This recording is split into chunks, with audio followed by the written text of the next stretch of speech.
First, we had discussed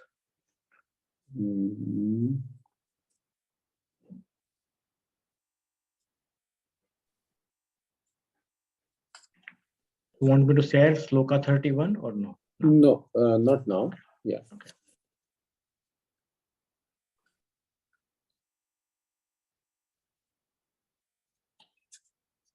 It started with Ashocyan Anvasochastvam, an 11th sloka of the Bhagavad Gita. So Arjuna had asked for Shreyas, and Bhagwan started with that. Because Arjuna was giving a philosophical logic, so first Bhagwan answered him at the level of philosophy.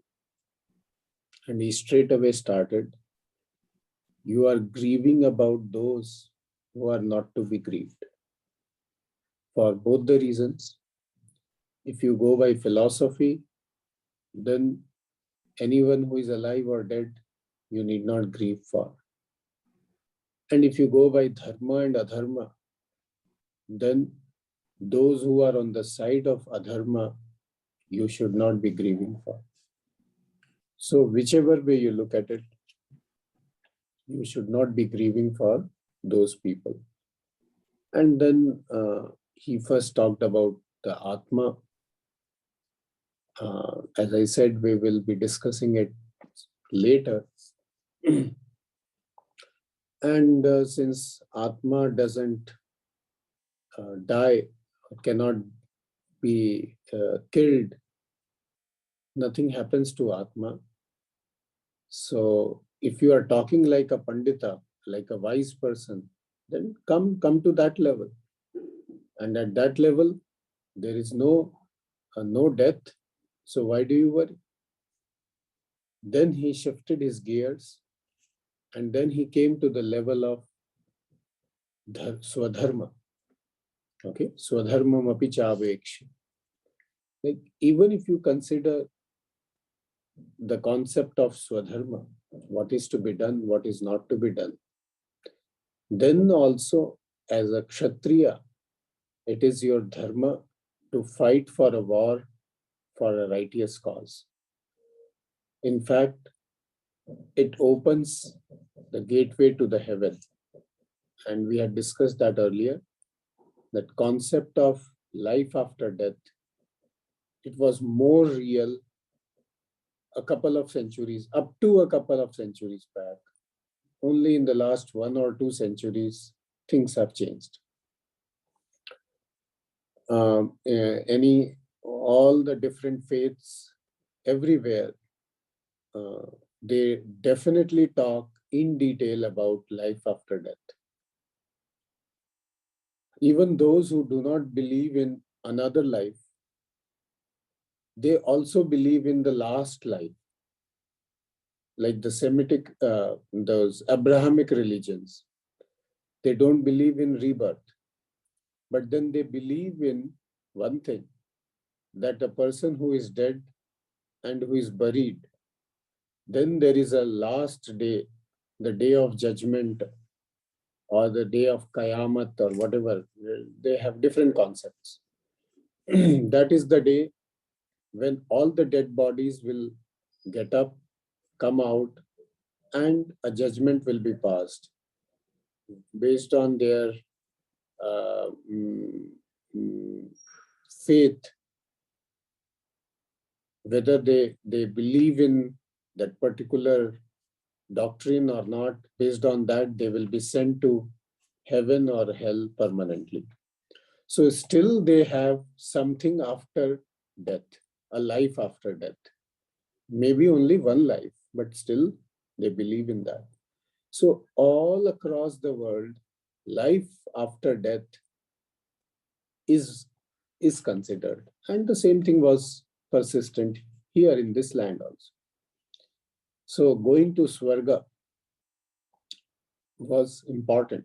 In fact, we have this terminology in the north that they don't call it death, they call it Swargavasa. Like the person has departed for heaven. So that terminology is because of this, the concept of Swarga. So he said, Bhagavan said that even if you consider the Swadharma part, then also, that reminds me, I'll come back to that. Then also it is important that you should fight this war. Last time I had used the word, first I used the word stature, then I changed it to profession while describing Swadharma. I am making a correction. I will use the word occupation. That is a even better word than profession. So one's Swadharma depends upon the stage of one's life as well as the occupation in which one is occupied. Okay, so that decides the Swadharma of the person. And being a society where Swadharma was considered very important, here I would like to introduce these 4 Purusharthas, or the 4 goals of life. Those are that Dharma, Artha, Kama, and Moksha. Now, Artha means seeking security. Kama means seeking fulfillment of desires. These 2 pursuits or goals of life, they are inherent in a person. They are instinctual. They need not be taught. They come almost automatically in a person, either genetically or by observing other people around, based on one's own temperament. So, Artha and Kama, these 2 Purusharthas need not be taught. They come automatically. Then there is another Purushartha, what is called as Dharma. Dharma is a goal in life because Artha and Kama, if they remain unregulated, they can bring disaster in life. So Dharma regulates Artha and Kama to make them sustainable. I'll give you an example. There were the famous Charuvakas. Charuvakas had this famous slogan, Yavat Jivet Sukham Jivet, Rinam Kritva Ghritam Pivet, Bhasmi Bhutasya Dehasya Punaragamanam Putah. What does it mean? As long as you live happily. Yavat Jivet Sukham Jivet. As long as you live happily. Rinam Kritva Ghritam Pivet. Beg or borrow. Or even if you have to borrow money, Rinam Kritva means take Rinam, take debt, loan, and drink ghee, Ghritam Pivet. Because at that time, drinking ghee was considered a luxury. Okay, so live happily. That was considered living life happily in luxury. So even if you have to borrow money or borrow wealth, do it and enjoy life with drinking ghee or consuming ghee. Why? Because after once you are dead, there is no coming back. So only those people will cry who have from whom you borrowed the money, because they can't get the money back anymore. So don't worry about that. That's their problem. That was the theory of Charuvaka. And that was a totally consumerist viewpoint. Okay. Now, then came the neo-Charvakas, they were little intelligent, little thinking people, even though they believed in this theory that yes, after death, nothing happens. Don't worry about it. Just enjoy life fully at any cost. But then they were thinkers. They thought that you can borrow money only as long as the number of borrowers is less than the number of people who are lending money. If everybody starts borrowing money, then there won't be lenders left. So this theory will fail. Okay, did you get it? Did you get my point? Only in the society, if maximum 50% can be borrowers, so that the remaining 50% become lenders of money, and these borrowing people, they can borrow money and then enjoy. And theoretically, maximum 50% is possible. Practically, even 50% you cannot. You cannot have that number.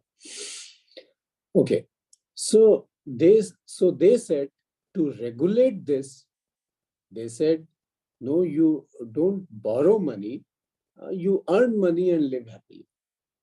So they again brought in the concept of dharma in some ways, okay? And their concept is similar to the modern day corporate dharma. Corporates, what is their dharma generally? There may be a long written explanation and their mission statement, vision statement, etc., whatever. Though that is for public consumption. Their internal goal is maximize profits at any cost. That is the general corporate goal. There may be few exceptions. I don't deny that, but majority of them, their dharma is by any means make profits at any cost.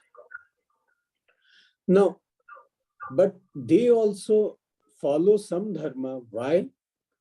Because if they don't follow that dharma, then they will be in trouble. Their profits will be in trouble. So they follow only those rules or that much of dharma or the rules which doesn't hurt their profits. Otherwise, if profits are not hurt, they can go to any extent to violate the dharma. Even some people are making allegations, and there may be some truth in it, because it cannot be all false.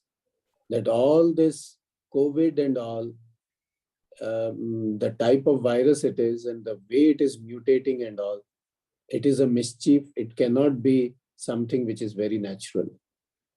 And there could be vested interest in promoting this virus for various reasons, including selling the vaccines. So anyway, you cannot deny it, nor you can prove it at the moment. Maybe only after a couple of decades, the more truth will come out. So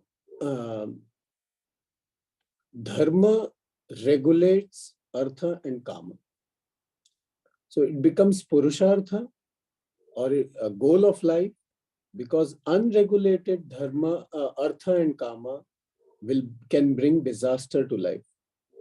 A person can fall sick, can go astray, may lose the direction in life, and life may be totally lost. So dharma makes the fulfillment of desires sustainable. So that way it becomes another goal of life. Then there is another there could be another goal in life, and which is called moksha, and that is freedom, or a lasting freedom from sorrow. And that we will discuss separately. So anyway, Swadharma becomes important because Swadharma fulfills one's goal in life of enjoyment, of fulfilling dreams, fulfilling desires in a regulated manner, which is sustainable. And that is why it becomes important. Here in the Bhagavad Gita, we will see in the later shlokas, especially from Bhagavan changes another gear, and that is from shloka number 40, 39 and 40. There we will find Bhagavan says that following one's swadharma, that means regulating the artha and kama through certain rules, one can either fulfill one's desires or one can also direct that swadharma towards freedom from sorrow permanently. So it's a choice given to a person. I'll come back and explain this when that shloka comes. Okay. So here I wanted to say, last time we had discussed, many times we hear spiritual life is different from religious life, etc. And I showed that this is a wrong concept which was foisted upon us by first giving a wrong translation, first translating dharma as religion, then making a segregation between a religious life and a spiritual life. Whereas really speaking, swadharma includes spiritual life. There is no segregation in the eyes of the Shastra. The scriptures don't distinguish between a religious life or a spiritual life. Everything is actually spiritual only. So, Bhagwan brought in this concept of Swadharma, and then he also started talking about the practical difficulties of not fighting the war. He even reminded Arjuna, Atha chet tu imam dharmyam. This is shloka number 33. 32 said, Yadrichaya chopapannam swargadwaram apavritam. Rajeshi, could you please open that screenshot? Shloka number 31 onwards. Are you there? Okay, if you are not there, fine. So give me 1 second, please. Okay, it will be helpful. I'll quickly go through some of the shlokas. As I said, in some shlokas I'll spend more time, some I'll be totally skipping, and some I will go faster. Because there is something very important I wanted to say. I hope I'll be able to reach that shloka today. Yeah. Shloka number 32. Yadrichaya chopapannam swargadwaram apavritam sukhina kshatriya partha labhante yuddham edrisham. You are so lucky.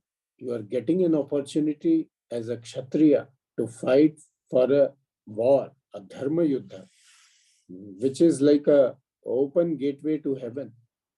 So in considering this also, it's so important that you fight. Atha chetu imam dharmyam sangramam na karishyasi tataswadharmam kirtim cha hitva papam avapsyasi. Rajesh, please be ready for the next screenshot after this. No problem. Now, even after knowing this, if you refuse to fight and then you are a loser and on 2 counts. One is you degrade yourself from your duties, which will incur papam. Papam means sin. And also, you will get bad name in the society. So on both the counts, you are a loser. Next one. Akirtim chapi bhutani kathayishyanti te vyayam sambhavitasya cha kirtihi maranaditi atirichyate. And for a kshatriya, akirti means a bad name. A bad name is worse than even death. And people will be talking all things about you. That Arjuna got frightened and he was a weakling. He never actually could fight the war. And he just came, he saw, and he was so afraid. So he gave up the fight, etc., etc. Some other people will say, due to some extraneous reasons, he didn't fight. There will be gossips and rumors all around for different reasons. But finally, it will be that it will bring bad name to you. Next sloka, please.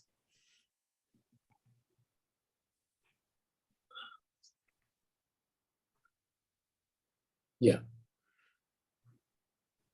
Bhayadranatu paratam mansyante tvam maharathaha yesham chat tvam bahumatah bhutva yasyasi laghavam. And this we have already discussed. They will say that you got afraid and therefore you couldn't fight. Avachya vadamsya bahun vadishyanti tavahitaha nindantastava samarthyam tato dukkhataram nukim. This also we discussed. They will be talking a lot many things and they will criticize your capabilities, and that will be really painful for you. Then hato va prapsyasi swargam jitva va bhokshase mahim tasmad uttishta kaunteya yuddhaya krita nischaya.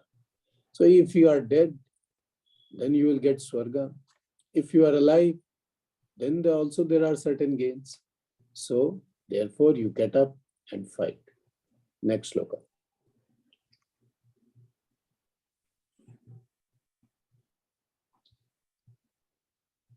Okay, so Bhagwan till sloka number 30, I think. Just a second.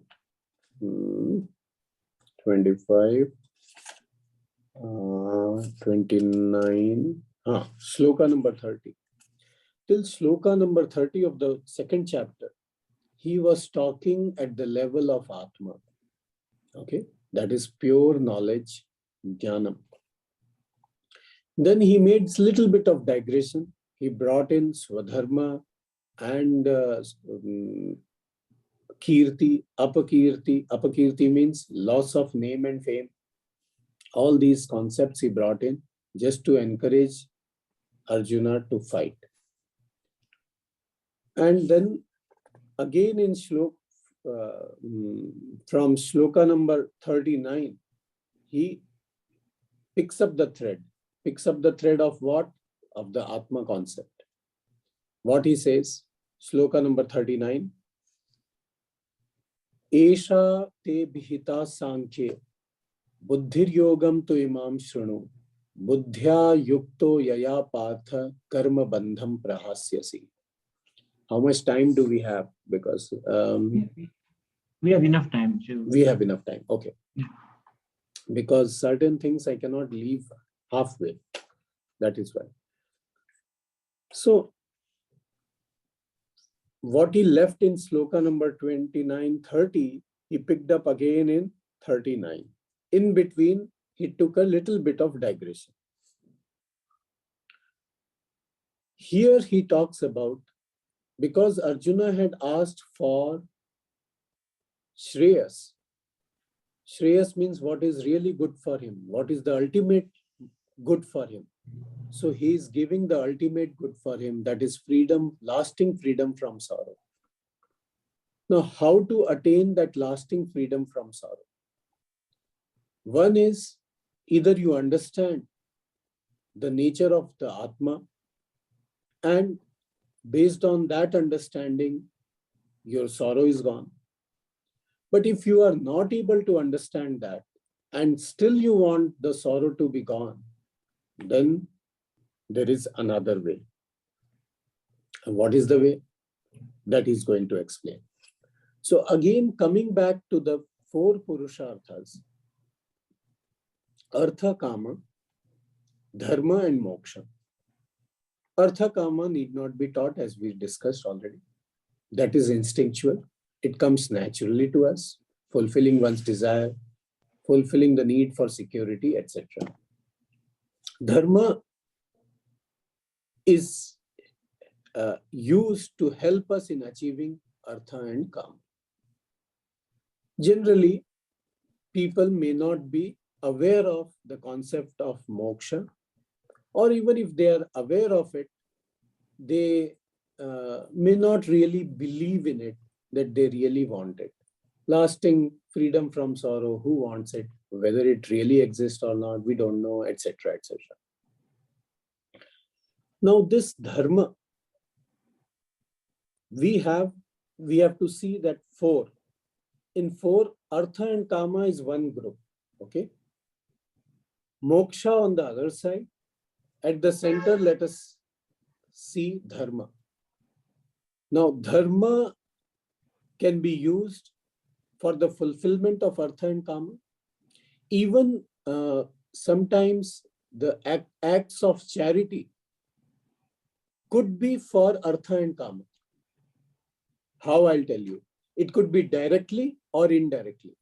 For example, the act of charity of corporates is sometimes to bring goodwill to the company that sells their product well, and that helps them create a brand in the society, and the brand name continues, and they sell it forever. So that is directly using charity for Artha and Kama. Okay. Indirectly also, one can use dharma or good work or charity for Artha and Kama. How? At least in India, we see all the time. There will be beggars who will say, you please donate, may you live long, may your children live long, may you get lot of wealth. So we do charity, so that through that charity, something more will come. So the charity becomes an investment for fulfillment of Artha and Kama. Correct? And charity is considered an activity of dharma. So that way, we use dharma for the fulfillment of Artha and Kama. Now, the same dharma can also be used for pursuing lasting freedom from sorrow, that is moksha. And that is a choice one has to make. Okay. Again, we recall about our happiness, the pursuit of happiness. We are helplessly driven towards Artha and Kama because that's how we are programmed. The elephant is programmed for that, mostly. And the elephant finds all the logic in terms of the rider. And it has its own, that emotional self, which is the elephant. It has its own thinking. It has its own logic, everything. In fact, most of the logic of the rider gets aligned to the elephant's logic. Means what? Again, remember, confabulation. We decide first. We already know I want it. Then I find a logic why I want it. And then try to explain to myself or to the others. Okay. But already I had decided this is what I want. So, and Artha and Kama drives that person. All the so-called free will is not so free. We have seen that in teenagers. The teenagers, when they fall in love, they think they are doing it out of free will. Almost all of them. Isn't it true? We have all gone through the teenage. So it's a human nature. But really speaking, it's not the free will. It's the endocrine system the hormones which are falling in love. And then they're providing logic for it. Similarly, we have our own likes and dislikes. We have our own likes and dislikes based upon our gut feeling, the gut brain, what we call, and the hormones and other genetic factors which guides our thinking, which guides our life. In fact, as we had discussed earlier, we come to know about our decision on an average 7 seconds later than when the brain has already decided. So whose decision is it? Is it mine? What a silly idea. It's all pre-decided 7 seconds before I come to know about it. So there is no, this free will is such a big illusion. And we have made such a big hoopla out of it. And we talk left, right, top, center, everywhere. Now we are free, we have free will, and then we have our own logical brain. Rationally we decide, we analyze things and all. Most of it is bogus talks. It can be punctured just if one listens to or reads the books for a couple of hours very carefully. So it is all like inside. The instinctual self, the emotional self decides it, and that is guided in which has been given the word artha and kama in the Shastra. So artha and kama guides the person, and that person uses dharma again for the fulfillment of artha and kama because he wants to be happy.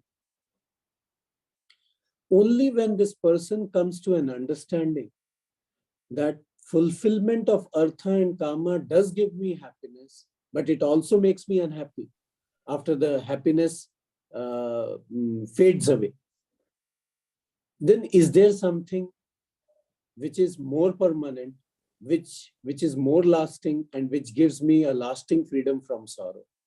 When this question arises, we call that person a jignasu, a person who wants to know. Wants to know means what? He always wanted to know many things. But jignasu word is a little technical word, especially when the scriptures talk about it.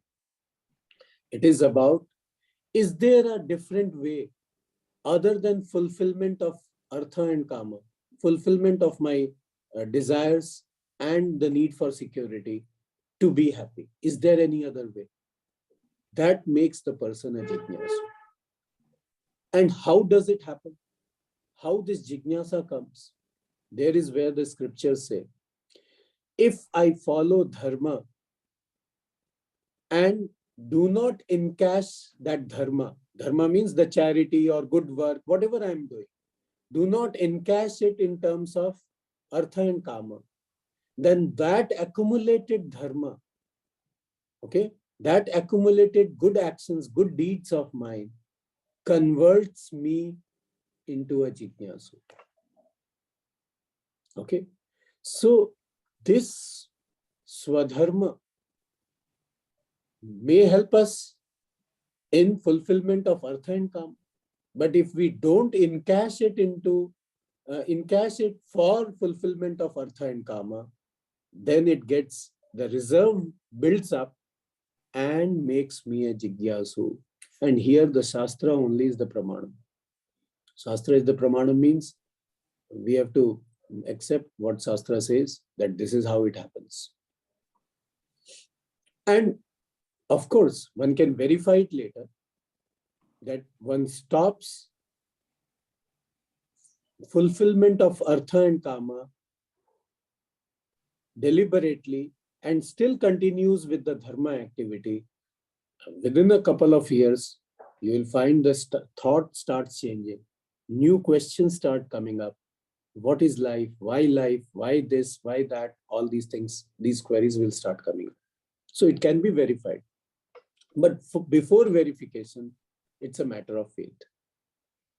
So Bhagavan here wants to say that if you cannot understand directly about Atma and directly about moksha, etc., don't worry. You do one thing. You change your gears. Follow dharma. Follow your swadharma. Dharma, follow dharma means follow your swadharma. But for what? Not for fulfillment of artha and kama, but for the pursuit of moksha. That what I want in return for this following of my dharma, I want a lasting solution from sorrow.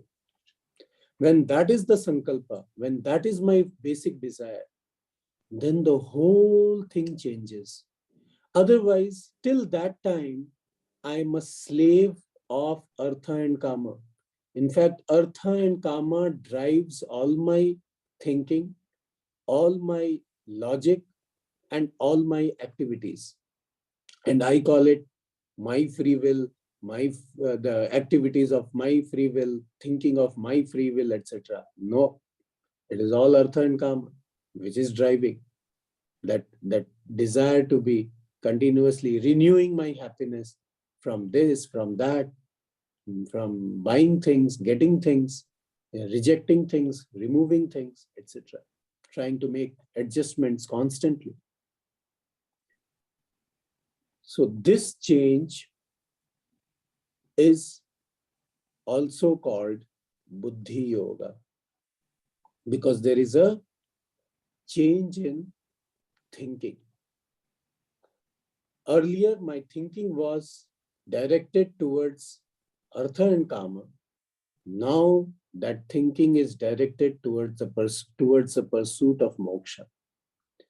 So I deliberately refuse to be a slave in the hands of my basic desire of artha and kama, my basic pursuit of artha and kama. I say, okay, artha and kama can take a back seat, but most of it will be for moksha. That change of thinking is also called a Buddhi Yoga or Karma Yoga. So Karma Yoga is not a special karma I am doing. The same karma which I have been following or doing, I continue with the same karma, which is my swadharma. But now the goal has changed. The goal is not artha and kama. Okay? It is moksha.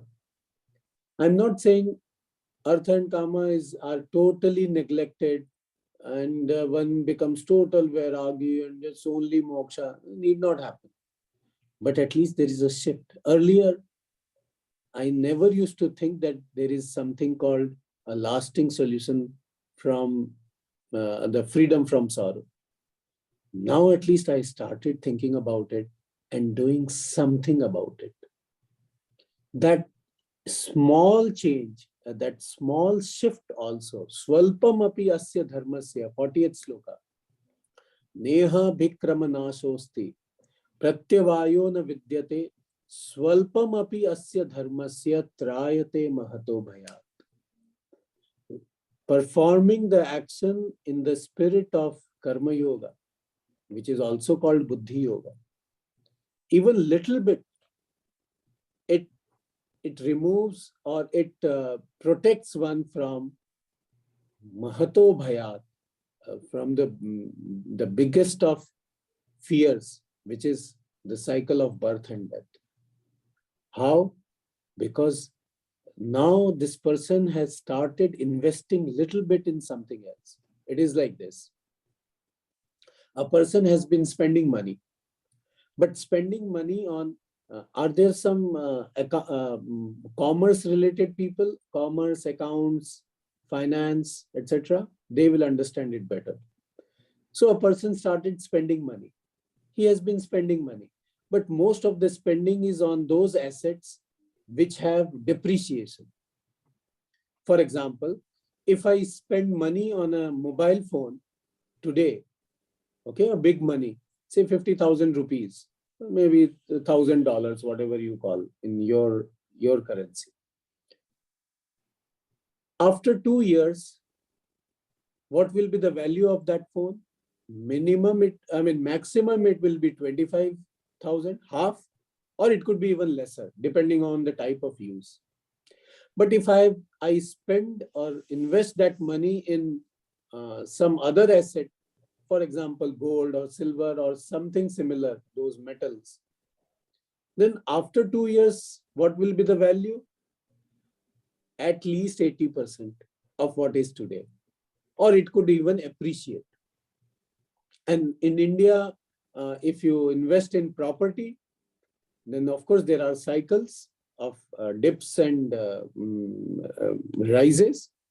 But at the end of 10 years, the prices will be more. That is called appreciative investment. So even if one does small investment at regular intervals in a better asset, which we call appreciative asset, it will have a long-term effect. Similarly, even if a small portion of my swadharma is directed towards moksha, that accumulated, that's a different kind of investment. That's not a depreciating investment. That accumulated karma in that direction will gradually make me a jignasu and will make me capable of understanding what Bhagavan had said up to shloka number 29 or whatever about Atma, etc. Then there is another thing he said, na abhikrama nasah asti. What is abhikrama nasah? There are certain actions which you leave in between, then the result becomes zero. For example, if you are a swimmer and you have to cross the river and you say, I can swim only up to the half of the river. After that, my muscles don't work. Then you will drown. That's useless. Or there are many other types of activities where halfway, if you cook the food half and leave it, that food is a waste. Either you should not start cooking or you should complete the cooking. Halfway cooking doesn't work.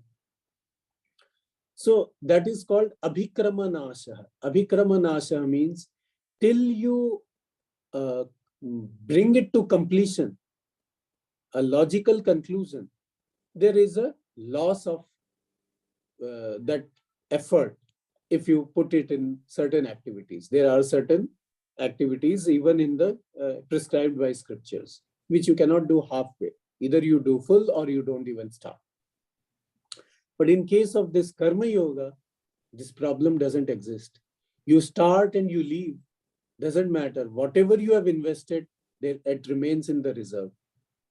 So abhikrama nasha na asti. It doesn't exist. Pratyavayo na vidyate.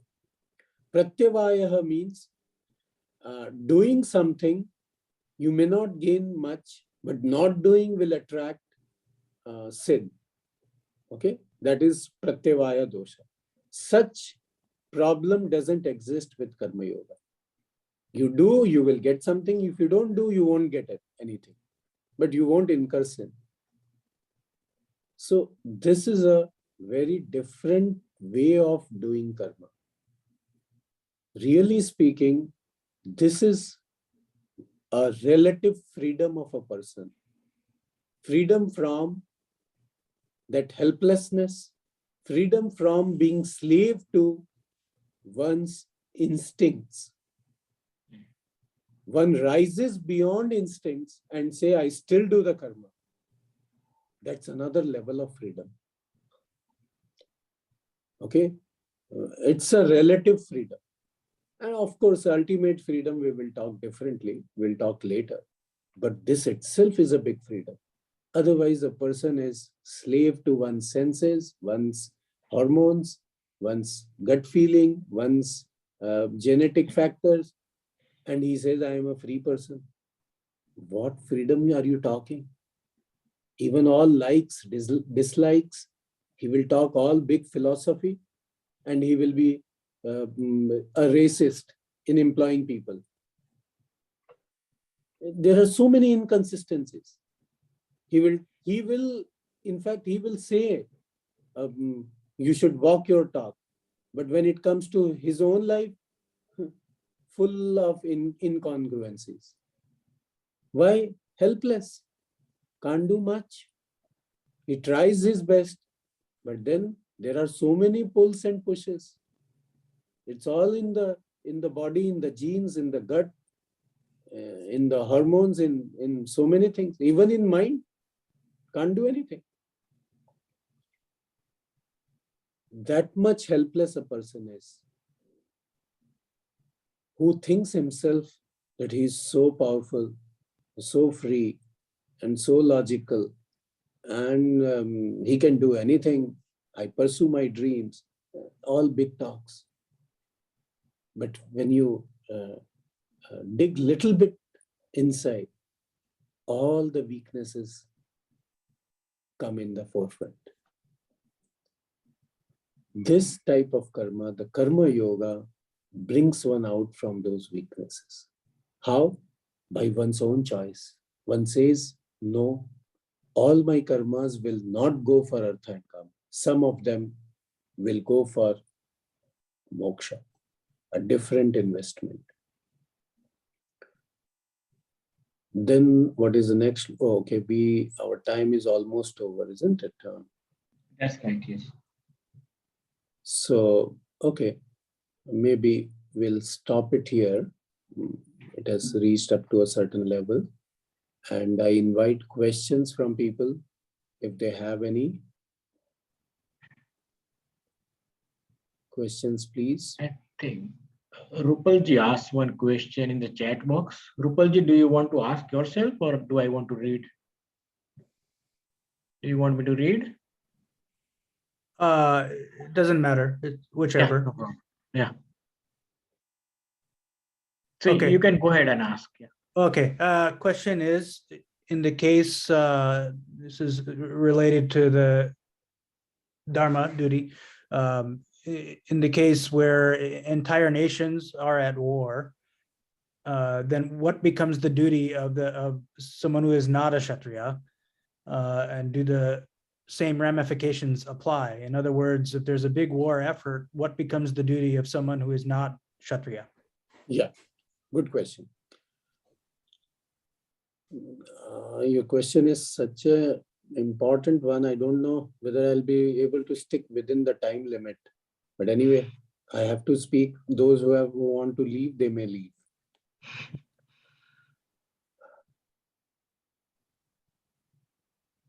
I have to start my answer a little differently.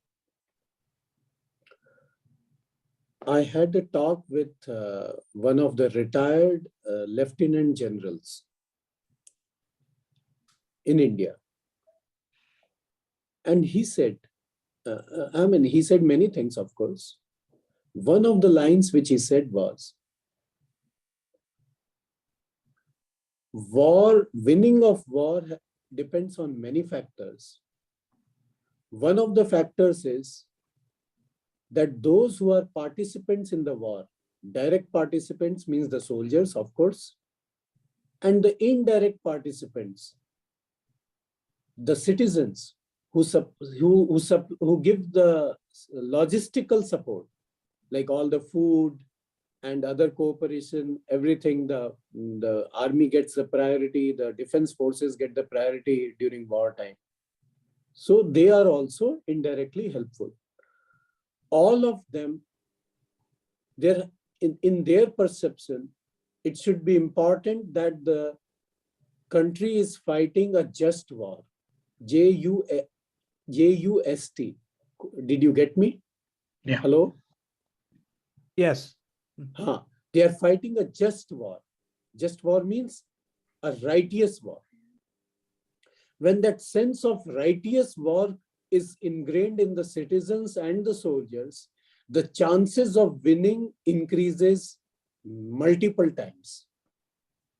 But if the soldiers are in doubt whether they are fighting a just war or not, or it is just the whims and fancy of the government in power, or if the citizens are not convinced, then the chances of losing the war increases multiple times.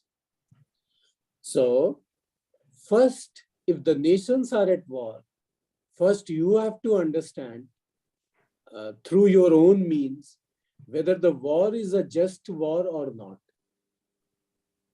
Okay?